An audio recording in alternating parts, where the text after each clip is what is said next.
Today we're doing Halloween Horror Nights for the first time with Express, and I'm really curious to see how this goes.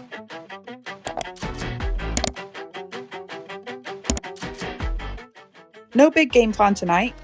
Since we have Express, we're just hopping into lines and trying to do all the houses. We also definitely want to try and catch the Nightmare Fuel show, and if we can, the Haunt-O-Phonic show. The only houses I haven't done yet are Jason Universe, Hatchet and Chains, and Grave of Flesh, so those are my priorities tonight. And of course, we always end up grabbing food at Mel's Dine, so that will be happening at some point.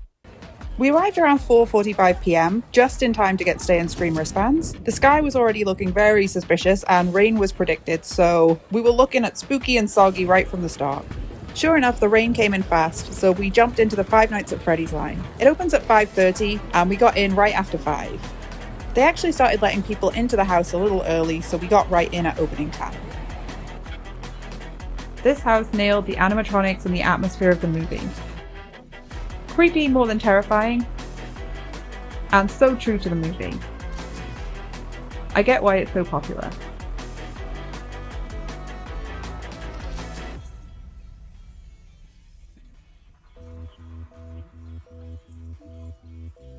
Then, since Wyatt 6 is right next door, we hopped in that line too. No Express needed for this one. It only took about 5 minutes, even without Express. Wyatt 6 is one of my favourites this year. The lore is great and it's surprisingly emotional for a wrestling house. I wasn't a fan of the pig room, but all the other rooms I thought were really cool.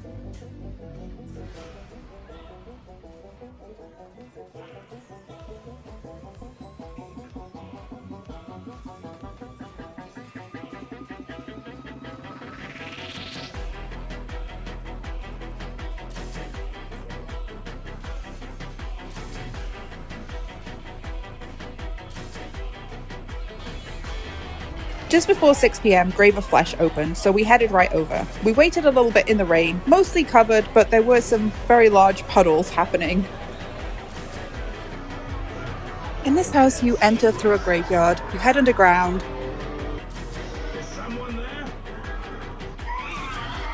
There's all these pods, some supernatural elements. Visually, I thought it was cool, but it wasn't a very strong story or particularly memorable for me. Then my husband wanted to do Terrifier, which is my least favourite house this year. He loves it, so we did it, but my goodness, the smells. I literally held my nose the whole time and still came out feeling queasy. It's just too much for me. I'm not a big fan of gore. If you love gore, you'll probably love this. And if you don't, it's rough. We're talking intestines, poop, smells, the works.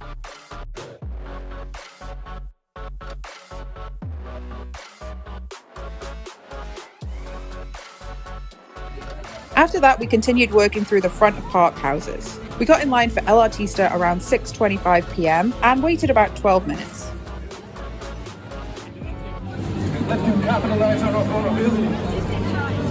We could see some of Rip Ride Rocket being removed while we waited. Pretty wild seeing part of the track gone. El Artista is gorgeous and creepy, an artist whose paintings come to life. There's a podcast about the backstory and it's genuinely haunting. It really feels like you're walking through an old mansion. Lots of beautiful details. The flying goggle wasn't out tonight, but it was still great to go through again and catch things I missed before.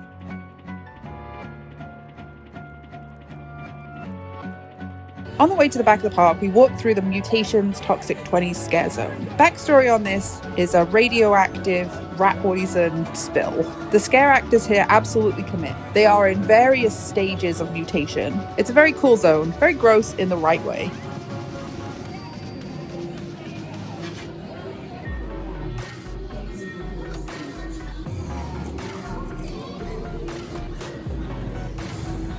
Next up is Jason Universe in the Fast and Furious area. We watched the Jason movies parts 2, 4 and 6 to prepare, which absolutely enhanced the experience. I wasn't totally sure at first, but it kept getting better and better.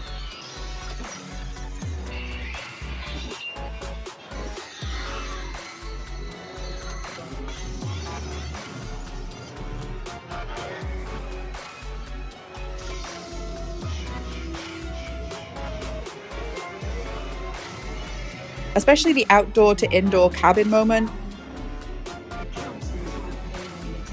And the final hallway with all the different Jasons jumping at you. It was like a gauntlet of Jasons. Such a fun one.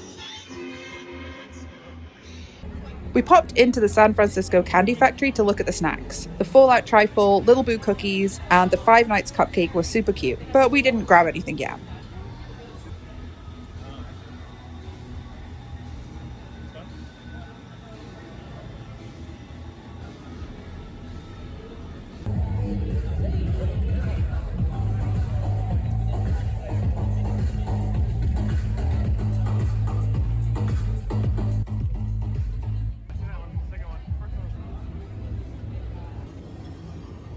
Since we were nearby and we have Express, we did ride Gringotts.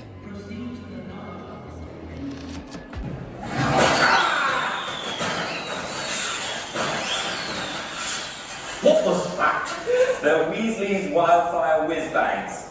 Fireworks from my brothers Fred and George. And by the time we came out, the Death Eaters were out and Diagon Alley was glowing green, very atmospheric and eerie.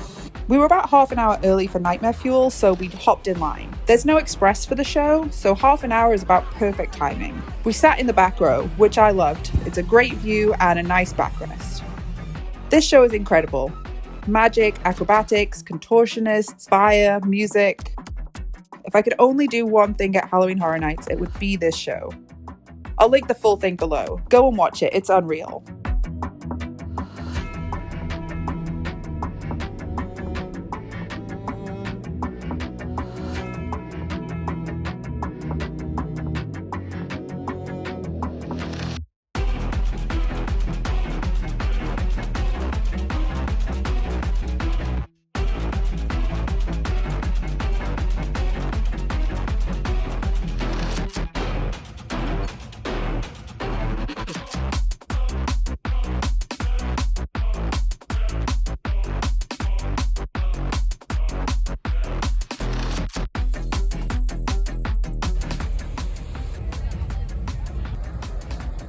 After the show, we went to Mel's Dine, classic Halloween Horror Nights tradition. We grabbed a burger and fries, not fancy, very cafeteria energy, but perfect theme park fuel.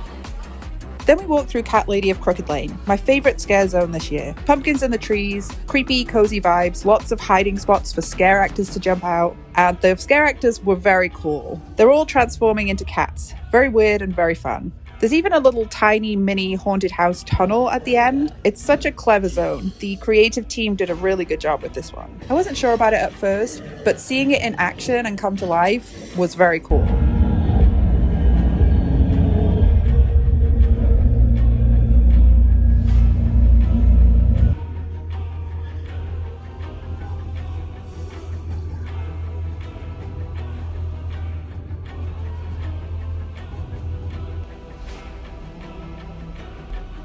Next up, we have Hatchet and Chains in the Simpsons area.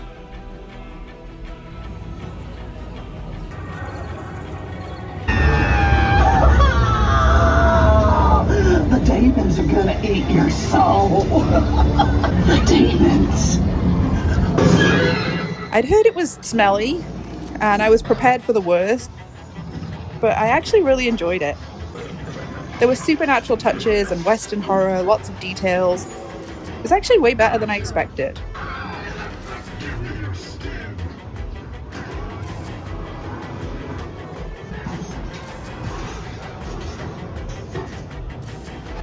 Then we had Dolls, Let's Play Dead.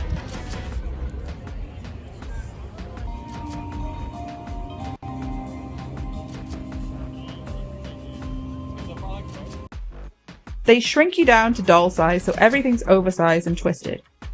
I've been through this house before, so I knew what to expect. It has a very Toy Story Sid energy. There's melted dolls everywhere. Not my favourite house, but interesting to go through again knowing what to expect.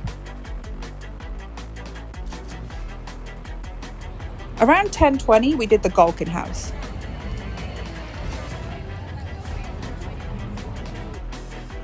Scandinavian folklore, creepy forest magic, and a little more gore than I expected. I originally thought that this house was going to be kind of a snowy scene, but it's not. It's still fascinating and beautifully themed. My favourite bit was the massive beast at the end that you actually get to walk inside of. It wasn't quite what I was expecting, but it was very cool. And finally, Fallout. Last time we did it twice, and it was a perfect final house again tonight. This one's based on the TV series instead of the game, and as someone who just rewatched the show, it was so cool seeing it come to life. The ghouls were my favourite part. Creepy but not Nightmare Fuel level. A must-see for Fallout fans.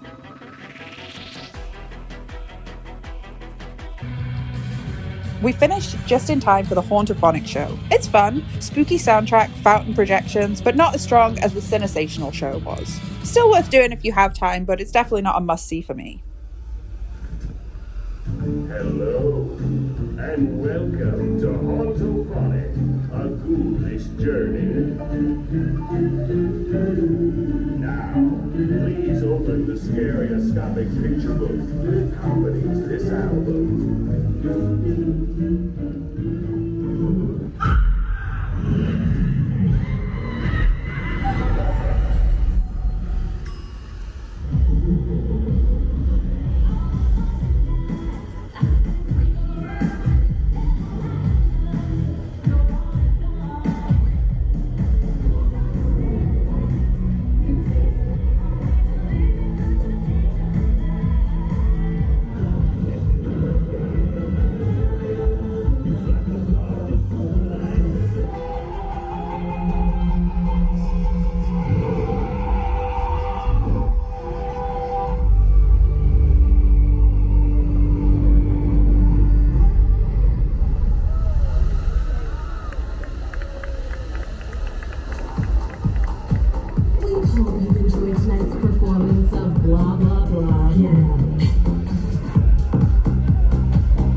Last time we came, we missed the scare actors at the Masquerade Scare Zone, so I really want to check it out this time.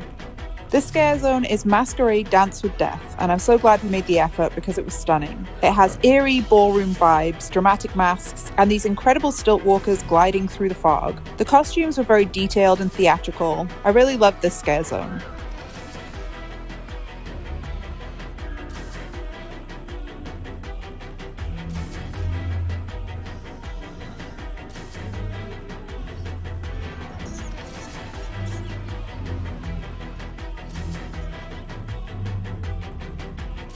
The last scare zone was Origins of Horror. There's some statues, some chainsaw scares, not super memorable to me, but still some fun photo opportunities with the statues.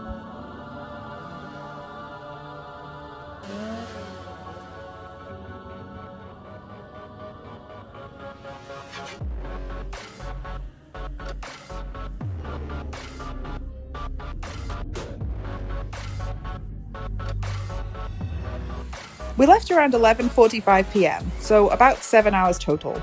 We did all 10 houses, both shows, grabbed food, and even squeezed in a ride. Honestly, a huge success. The Express definitely helped, especially with the rain, but I also loved our non-Express night earlier this season, where we just chatted in line and soaked in the atmosphere. They're two very different experiences, and both are great depending on what you want. Even with Express, I was just as tired. You're still walking non-stop, but it saved us time and let us see everything. This was such a fun Halloween Horror Nights season, and I can't wait to do it all again next year. Thanks for coming along, and I'll see you in the next adventure.